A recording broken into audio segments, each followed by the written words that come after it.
एकदमै मिठो पानीपुरी र चटपटे इन लाजिमपाट। लोकेसनको कुरा गर्नुपर्दा चाहिँ mark international kidney centre hospital, यो सरकारी धाराबाट यता राइट लाग्नुपर्ने हुन्छ।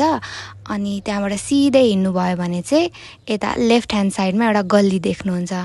अनि त्यो गल्लीबाट नि त्यो गल्लीको साइडमा नि एउटा चटपटे पसल छ, तर त्यो चाहिँ होइन, त्यसको एकदम अगाडि सिधा हिँड्नुभयो भने चाहिँ साइडमा घर पनि बनिरहेछ, हो त्यही घरको अपोजिट।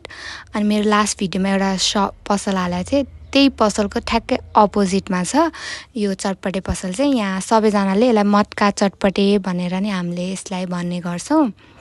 यहाँको आन्टीले चाहिँ कोभिड पछि चटपटे पानीपुरी बेच्न थाल्नु भएको रहेछ।